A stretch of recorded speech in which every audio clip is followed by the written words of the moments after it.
Bismillahirrahmanirrahim. Assalamualaikum warahmatullahi wabarakatuh. Baik, pada pertemuan minggu ke-7 kali ini, kita akan membahas tentang RESTful API. Mungkin di teori sudah dijelaskan apa itu RESTful API. Jadi untuk saat ini, untuk praktikumnya, kita langsung saja ke dalam materi praktikumnya. Jadi Abang tidak akan membahas mengenai teorinya lagi. Nah, di sini kita akan membuat CRUD dengan menggunakan bahasa PHP dengan menggunakan API tadi. Oke, jadi langkah yang pertama itu kalian buat dulu sebuah database. Nama databasenya adalah CRUD API. Ini nama databasenya CRUD_API. Lalu kalian buat sebuah table atau buat sebuah tabel dengan nama produk. Lalu di dalam produk ini, Abang tengok dulu strukturnya. Ada 5 field, yakni ada ID sebagai primary key dengan tipe data integer, nama produk dengan tipe data varchar, tipe underscore produk dengan tipe data varchar juga, harga dengan tipe data integer, dan stok dengan tipe data integer. Oke, kalau kita sudah buat ini, sebelumnya programnya sudah Abang buat, jadi Abang nggak akan mengoding sini, Abang cuma jelasin aja fungsi-fungsi dan codingannya buat apa. Oke, lalu kita buka text editor kita. Nah, di sini di dalam kalian buat sebuah folder yang namanya, di sini Abang buat foldernya itu CRUD_API, yang dimana di dalam folder ini terdapat 3 folder lagi, yakni folder API, folder config, lalu ada folder layout. Lantas dalam folder layout ini juga ada sebuah folder yang namanya itu CSS untuk menampung CSS-nya. Oke, jadi langkah yang pertama yang harus kalian kerjakan adalah membuat koneksi ke database. Oke, kalian bergerak dulu dari folder config. Yang dimana folder config ini di dalamnya ada sebuah file untuk koneksi ke database kita. Oke, di sini adalah koneksi untuk database kita. Host, kalau kalian nanya localhost 3306 itu didapat dari mana? Nih, localhost 3306 ini didapatnya dari port MySQL yang ada di XMPP kalian. Jadi seandainya nomor portnya berbeda, jadi kalian juga ganti nomor portnya di sini. Kalau port Abang di sini kan 3306 ya, 3306. Oke, lalu ada user kita root, karena Abang di sini database tidak menggunakan password, jadi passwordnya Abang kosongkan. Lalu nama database-nya apa? Dan nama database kita tadi adalah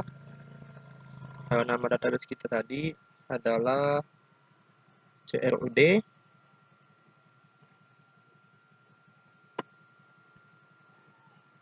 Nama database kita tadi adalah CRUD_API.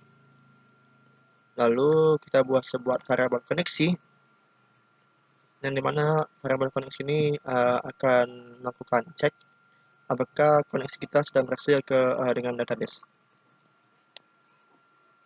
Oke, kalau sudah kalian buat koneksi database-nya, kalian pindah lagi kalian beralih ke folder API.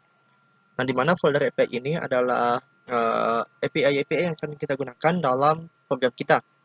Di sini ada API hapus, tentu saja untuk delete, API pilih produk, API tambah, API tampil, dan API ubah produk.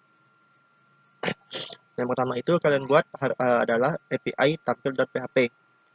Oh ya, sebelumnya untuk tabelnya tadi silakan kalian isi dulu dengan datanya. Datanya bebas apa yang mau kalian isikan. Pokoknya ini contoh yang Abang isi. ID-nya kita buat untuk auto increment. Ada nama produk, tipe produk, harga, dan stok. Jadi ini adalah tabel yang Abang isi ya, yang sudah Abang isi. Lalu di API tampil, jadi API tampil ini fungsinya adalah untuk memanggil atau melakukan seleksi dari data yang kita tampilkan dari database kita. Yang pertama ini kita buat perintah lakukan koneksi dengan database, makanya dia memanggil file di dalam folder config yang dipanggil adalah file koneksi dan PHP. Lalu kita membuat data dalam bentuk array. $myArray sama dengan array. Lalu kita buat query untuk menampilkan data secara keseluruhan. Jadi query-nya seperti ini. Select bintang from table product, lalu by diurutkan berdasarkan ID. Lalu lakukan perulangan untuk menampilkan datanya secara berulang. Lalu kita encode-kan myArray tadi. Jadi kan myArray ini bentuknya array, sudah pasti. Dan dia itu datanya itu diambil dari row. Nah, row ini sama dengan result. Result ini kan query-nya. Jadi, di sini kita mengencode-kan query yang tadi. Query-nya kita encode. Kalau sudah berhasil kita encode, kita tutup. Kalau sudah berhasil kita encode, lalu kita tutup seleksinya. Baru kita close koneksinya dari table. Koneksinya dari table itu kita close. Lalu kalau sudah API tampil.php, kalian buat API tambah. Di API tambah ini agak panjang. Jadi API tambah ini fungsinya untuk menambahkan data ke dalam table. Di sini kita perintah lakukan koneksi dengan database.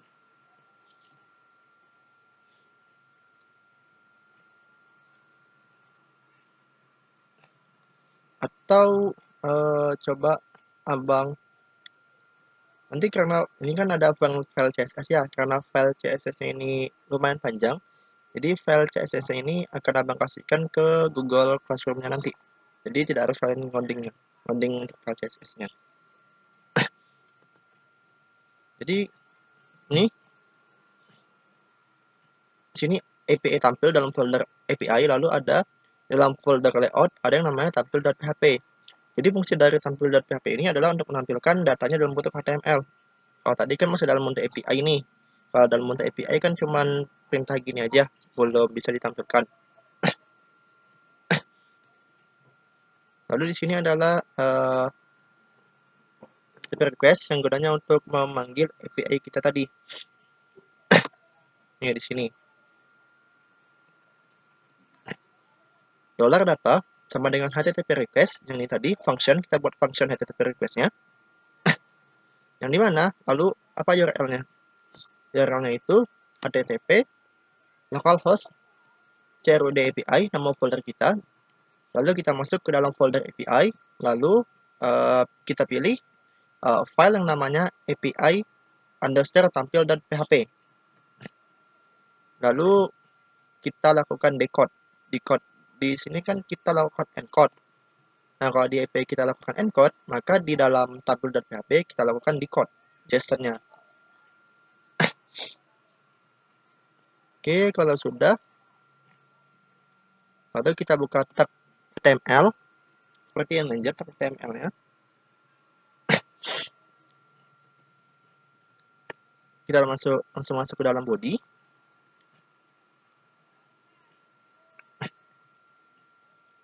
Nah, di dalam body ini tidak harus menjelaskan.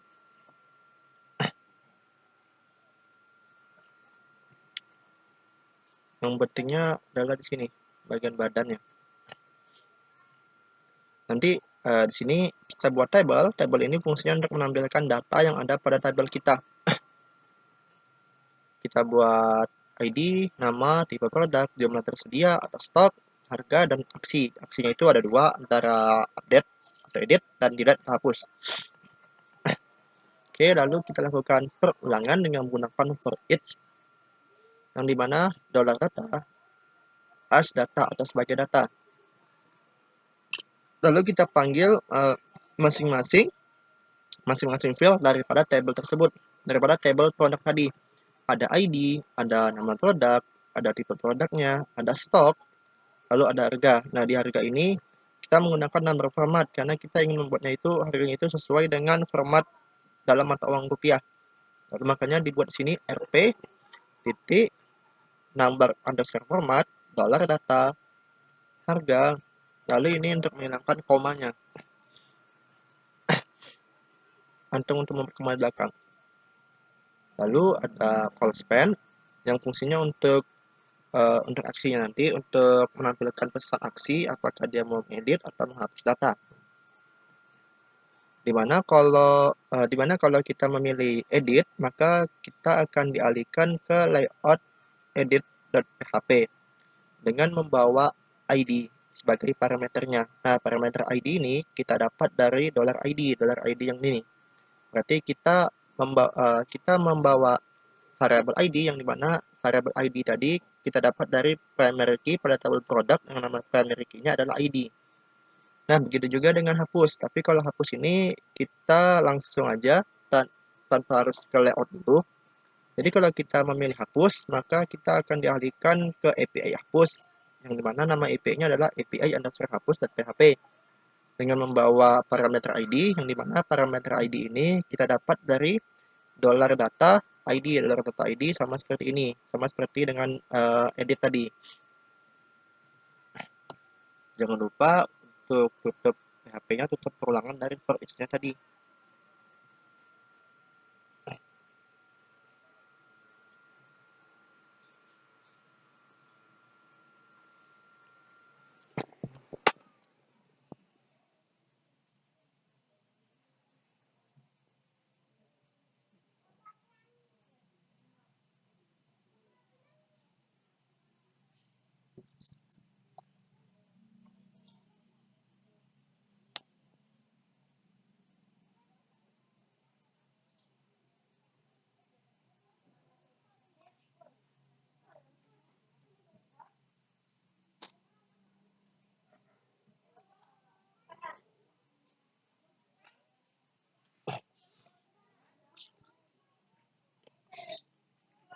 Oke, coba kita tampilkan dulu. Jadi, kalau untuk menampilkan itu, kita buka dulu localhost. Namanya tadi crud underscore API. Nah, di sini kita ada nama folder, namanya itu folder layout. Jangan kalian buka folder API. Kalau kalian buka folder API, hasilnya jadi kayak gini. Nah, ini dia. Kalau kalian buka folder API, dia cuma nampilin data dalam bentuk array seperti ini. Jadi kalian mengaksesnya itu di folder layout, di halaman tampil.php. Nah, seperti ini dia. Oke, untuk tampil.php sudah selesai. Lalu kita ke hapus dulu ya. Nih, kalau kita memilih aksi hapus, jangan hapus dulu deh, tambah. Di sini ada yang namanya tambah data. Di sini ada yang namanya, mana dia tadi? Nih, di sini ada namanya tambah data. Nah, kalau kita memilih tambah data, kita akan dialihkan ke folder layout, masih di folder layout juga, tapi ke halaman tambah.php. Ini bisa abang tutup dulu. Nanti codingannya bakal abang sertakan di Google Classroom untuk memudahkan kalian. Lalu API tambah.php. Oke, jadi kalau API tambah ini berupa form seperti ini. Ini formnya. Kita menginput nama produk, tipe produk, harga, dan stok. Kenapa ID tidak abang tambahkan di sini? Karena ID kita auto increment, jadi apabila ada data yang kita tambahkan, kita tidak harus menginputkan ID-nya secara manual. Dia otomatis bakalan naik ID-nya. Oke, karena auto increment.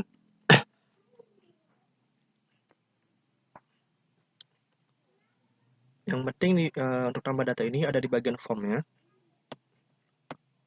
Di sini kita melakukan actionnya itu ke folder API, ke file API underscore tambah.php dengan menggunakan metode post.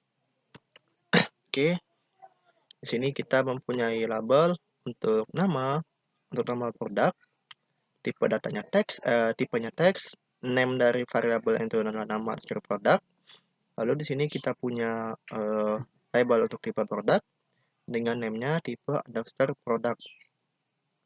Lalu selanjutnya kita punya label untuk harga dengan tipe datanya teks, name-nya harga, dan terakhir kita punya label untuk stok dengan input type-nya berupa teks dengan name-nya adalah stok. Oke, kalau sudah tekan button simpan atau button submit, maka kita akan dialihkan ke file API underscore tambah.php di dalam folder API. Langkah pertama yang harus dilakukan adalah kita memanggil koneksi dengan database kita. Lalu kita melakukan cek apakah ini berisi, apakah variabel yang di dalam, apakah form yang di dalam file tambah.php tadi sudah terisi. Apabila sudah terisi, maka kita kirimkan. Kalau nama produknya terisi dan tipe produknya terisi, offset harganya terisi dan stoknya terisi, baru kita post. Kita post seperti ini. Lalu kita buat query untuk menambahkan data ke dalam tabel produk kita. Di sini Abang juga tidak menggunakan ID karena ID-nya tadi auto increment seperti yang udah Abang bilang. Oke, lalu SQL bin param. Nah, mungkin kalian agak bingung, SSDD ini apa?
Oke, di sini S ini untuk tipe data string karena nama produk dan tipe produk kita tadi tipe datanya string. Oke, tipe datanya varchar atau char. Jadi kita menggunakan string. Lalu D ini adalah desimal karena harga dan stok itu tipe datanya berupa integer. Lalu kita eksekusi. Kalau dollar SQL-nya itu berhasil dieksekusi, maka kita lakukan encode dan kita buat responnya sukses. Lalu kita alihkan kembali ke halaman layout dan PHP, ke halaman table tadi. Kalau dia salah, maka kita buat responnya fail dan else ini apabila ada salah satu yang kosong dari nama produk, tipe produk, harga non stok, maka dia gagal. Oke, langsung aja coba Abang contohkan. Di sini kita buat masukkan satu buah row atau satu buah data yang baru ke dalam table kita. Hengki sepatu harganya 100.000, 100 stoknya. Kita tekan simpan. Nah, kalau berhasil, ini dia data yang sudah Abang tambahkan. Kalau berhasil, kita akan kembali diarahkan ke halaman tampil.php tadi. Oke, Abang rasa untuk tambah sudah selesai ya. Lalu di sini kita punya edit. Nah, kalau di edit ini, sebelum dia melakukan edit, maka dia ke API pilih produk dulu.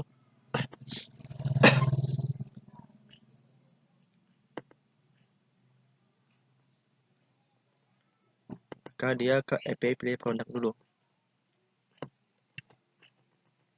Sama kayak tadi. Di file di sini kita akan diarahkan ke layout edit PHP ya, benar. Untuk editnya berarti kita diarahkan langsung ke halaman edit.php di sini.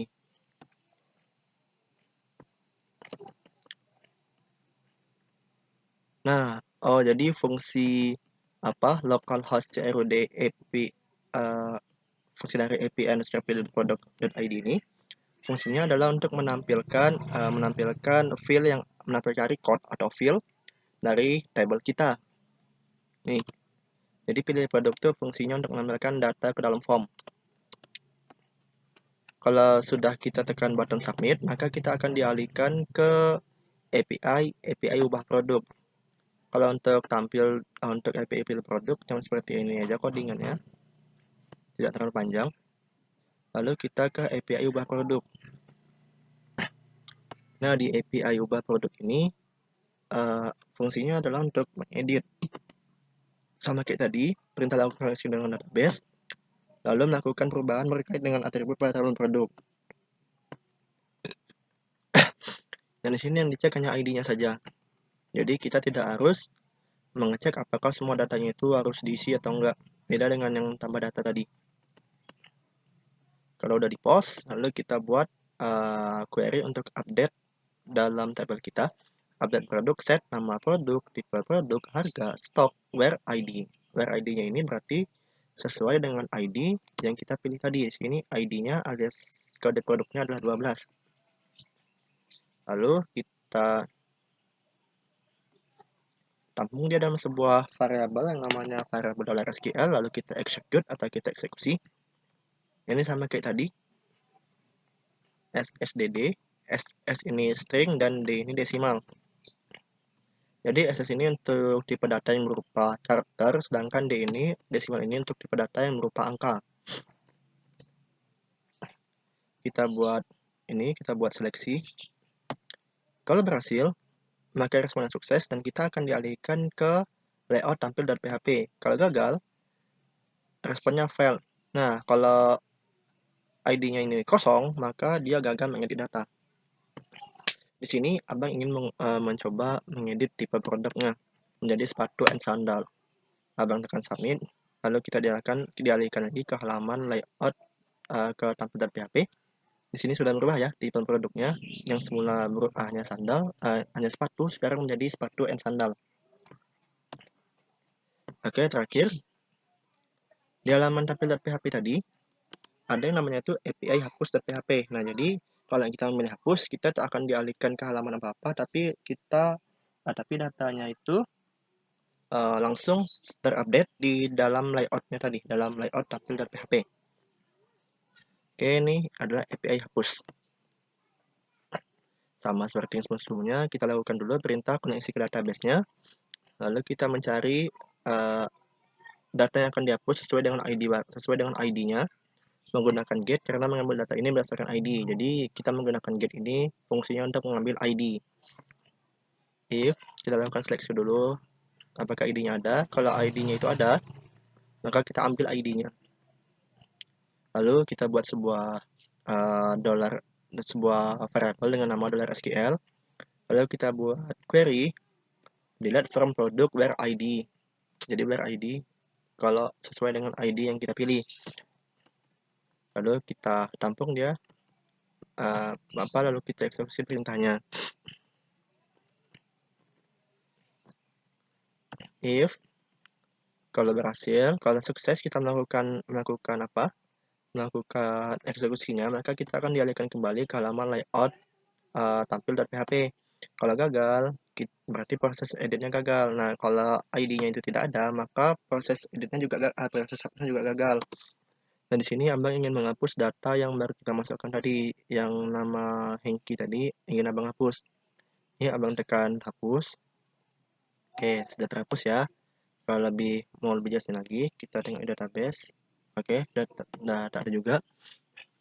Ya, Abang rasa sekian materi kita pada pertemuan kali ini mengenai RESTful API.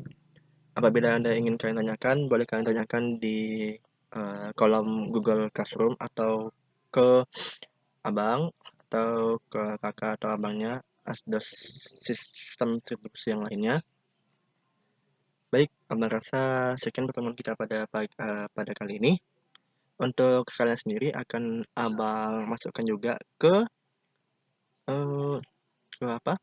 Google Classroom nanti dalam bentuk kompres. Jadi kalian tidak harus ngoding, tapi nanti bakal ada latihannya kalian membuat RESTful API dengan CRUD tampilannya tidak boleh kayak gini dan kasusnya tak boleh seperti kayak gini juga, harus berbeda.